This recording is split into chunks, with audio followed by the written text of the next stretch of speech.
Hi అండి. అందరికీ నమస్కారం. Welcome to my channel. ఈ వీడియోలో ఏపీ ప్రభుత్వ ఉద్యోగులకు మరియు పెన్షనర్లకు పెండింగ్ డీఏ, ఐఆర్, పీఆర్సీలపై అల్టిమేటం అండి. డిప్యూటీ సీఎం సంచలన ప్రకటన అంటూ అప్డేట్ అవ్వడం జరిగింది. సో, దీనికి సంబంధించిన పూర్తి వివరాలు ఈ వీడియోలో తెలుసుకుందాము. వీడియో అయితే ఎక్కడే గానీ స్కిప్ చేయకుండా ఎండ్ వరకు చూస్తే ఇన్నప్పుడే ఇన్ఫర్మేషన్ పూర్తిగా అర్థమవుతుంది. అలాగే వీడియో చూస్తున్న ప్రతి ఒక్కరు లైక్ చేయండి ఫ్రెండ్స్. ఈ వీడియోని తోటి ఉద్యోగ, పెన్షనర్ మిత్రులతో అయితే షేర్ చేయండి. కొత్తగా మన ఛానల్ చూస్తున్న వారు ఇంకా ఎవరైనా సబ్స్క్రైబ్ చేసుకోకపోతే వెంటనే మన ఛానల్‌ని సబ్స్క్రైబ్ చేసుకోండి. సబ్స్క్రైబ్ చేసుకోవడం వల్ల నేను చేసే ప్రతి ఒక్క వీడియో మీ వరకు రీచ్ అవుతుంది. ఇక ఆలస్యం చేయకుండా వివరాల్లోకైతే వెళ్ళిపోదాము. ఫ్రెండ్స్, ఇక విషయానికొచ్చినట్టయితే గత సాధారణ ఎన్నికల సమయంలో అప్పటి ప్రతిపక్ష కూటమి అధికారంలోకి రాకముందు రాష్ట్రంలోని ప్రభుత్వ ఉద్యోగులకు, పెన్షనర్లకు ఆకాశమే హద్దుగా ఎన్నో ఆకర్షణీయమైన హామీలనైతే ఇచ్చింది. ఆనాడు నాయకుల నాయకులు వేదికల మీద నిలబడి చెప్పినటువంటి మాటలు నమ్మిన ఉద్యోగులు తమ కష్టాలు తీరుతాయని చెప్పి, గత ప్రభుత్వంలో ఎదుర్కొన్న ఆర్థిక ఇబ్బందుల నుండి విముక్తి లభిస్తుందని ఎంతో ఆశతో కూటమికి పట్టం కట్టారు.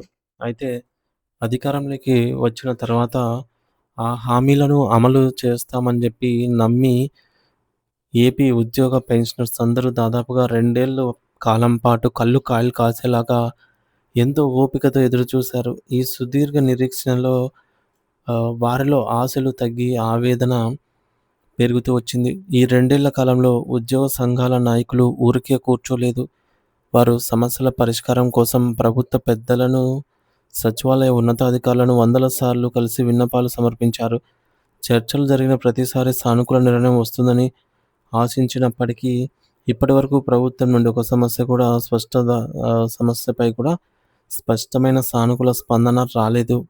కనీసం ఉద్యోగులు ఎదుర్కొంటున్న తీవ్రమైన ఆర్థిక ఇబ్బందుల గురించి కూడా ప్రభుత్వం పట్టించుకోవటం లేదని ఉద్యోగ సంఘ నేతలు ఆవేదన వ్యక్తం చేస్తూ ఉన్నారు.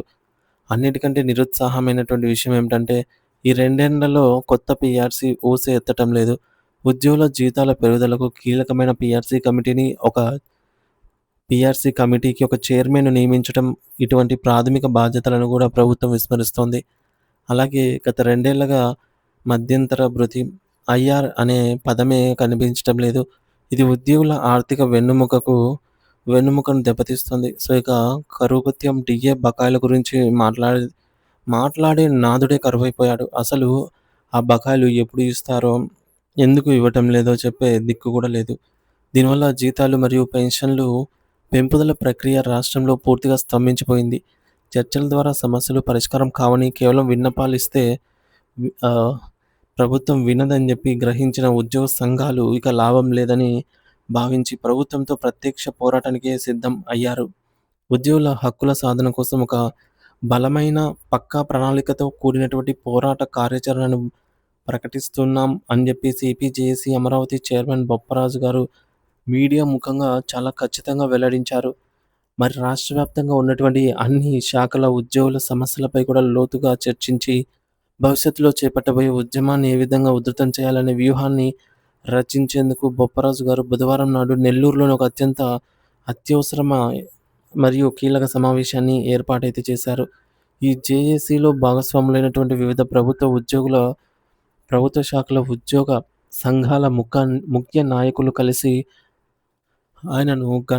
సుదీర్ఘంగా ఆయనతో చర్చలైతే జరిపారు. ఈ సమావేశంలో వివిధ శాఖల నేతలు తమ తమ విభాగాల్లోని ఉద్యోగులు పడుతున్నటువంటి ఇబ్బందులను ఒకరితో ఒకరు పంచుకుంటున్నారు. ఈ సమావేశం ముగిసిన అనంతరం బొప్పరాజు గారు మీడియాతో మాట్లాడుతూ ప్రభుత్వం తీరుపై నిప్పులు చెరిగారు. అయితే రాష్ట్ర ప్రభుత్వ ఉద్యోగులందరూ కలిసి కొత్త పీఆర్సీ కోసం సరైన ఫిట్‌మెంట్ కోసం ఎంతో ఆశగా అయితే ఎదురు చూస్తున్నారు. కానీ ప్రభుత్వం కనీసం పీఆర్సీ కమిటీ చైర్మన్‌ని కూడా నియమించకుండా నిర్లక్ష్యం అయితే వహిస్తోంది అని చెప్పేసి మండిపడ్డారు. చైర్మన్ నియామకమే జరగకపోతే పీఆర్సీ నివేదిక ఎప్పుడొస్తుంది? అలాగే ఉద్యోగుల జీతాలు ఎప్పుడు పెరుగుతాయి? అనేటటువంటి క్వెషన్స్ ఆయన సూటిగా ప్రశ్నించారు. అంతేకాకుండా ఉద్యోగులకు మరియు పెన్షనర్లకు సంబంధించి దాదాపు 5 విడతల డీఏ బకాయిలు ప్రభుత్వం నుండి రావాల్సి ఉందని, మరి వాటిపై ప్రభుత్వం కనీసం నోరు విప్పటం లేదని ఆయన ధ్వజమెత్తారు. అలాగే పక్క రాష్ట్రమైనటువంటి తెలంగాణలో సైతం ఈ మేరకు 5% ఐఆర్ ఇచ్చారు. సో, 5% తెలంగాణ ఉద్యోగులు ఐఆర్ పొందుతున్నారు. స ఈ ఈ ఆర్థిక ప్రయోజనాలు అందుకుంటుంటే ఏపీలో మాత్రము ఉద్యోగులు కేవలం పాత జీతాలకే పరిమితం కావాల్సి రావడం ఎంతవరకు న్యాయమని ఆవేదన వ్యక్తం చేశారు. అయితే లాంగ్ లీవ్స్, నగదు బకాయిలు, డీఏ బకాయిలు మరియు రిటైర్మెంట్ బెనిఫిట్స్ అన్నీ కూడా కలిపి ప్రభుత్వం ప్రస్తుత ఉద్యోగులకు దాదాపు 30,000 కోట్ల రూపాయల భారీ మొత్తాన్ని బకాయి పడి ఉందని బొప్పరాజు గారు లెక్కలతో సహా బయటపెట్టారు. చట్టబద్ధంగా ఉద్యోగులకు చెల్లించాల్సిన ఈ యొక్క నిధులను ప్రభుత్వం తన వద్దే అంటిపెట్టుకుందని చెప్పేసి ఇప్పటివరకు ఒక్క రూపాయి కూడా విడుదల చేయకపోవడం వల్ల ఉద్యోగ ద్రోహమేనని చెప్పేసి ఆయన స్పష్టం చేశారు. రాష్ట్రంలోని ఉద్యోగులందరూ ఎంతో నిజాయితీగా ప్రతి నెల తమ జీతం నుండి ఇన్‌కమ్ టాక్స్ కడుతున్నారని ఆయన గుర్తు చేశారు. అయితే దేశం కోసం, రాష్ట్రం కోసం కష్టపడుతున్నటువంటి ఉద్యోగులకు ఏడాదిలో కేవలం 9-10 నెలల జీతాలు మాత్రమే పూర్తి స్థాయిలో అందుతున్నాయని చెప్పేసి మిగిలిన సొమ్మంతా కూడా ప్రభుత్వమే రకరకాల కటింగ్స్ పేరుతో వెనక్కి తీసుకుంటోందని వివరించారు. ప్రస్తుతం మార్కెట్‌లో నిత్యావసర వస్తువుల ధరలు ఆకాశాన్ని తాకుతున్నాయి. ఊహించని విధంగా పెరిగిపోయిన ఈ ధరల వల్ల సామాన్య ఉద్యోగ, పెన్షనర్ల కుటుంబాలు బ్రతకడమే భారంగా మారింది.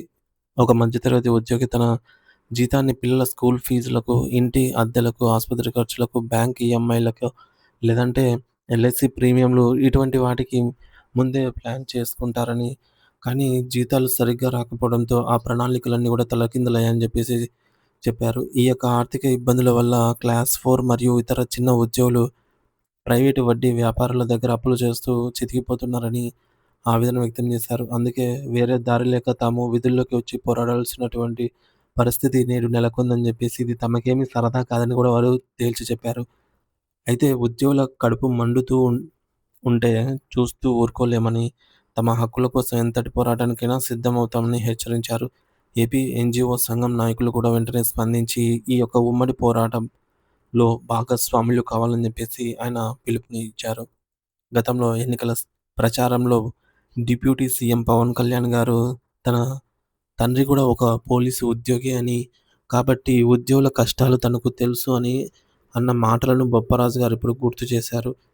మరి ఇప్పుడు అదే పవన్ కళ్యాణ్ గారు ఉద్యోగులు పడుతూ ఉన్నటువంటి ఇబ్బందులపై ఎందుకు స్పందించటం లేదు అని చెప్పేసి ప్రశ్నించారనమాట.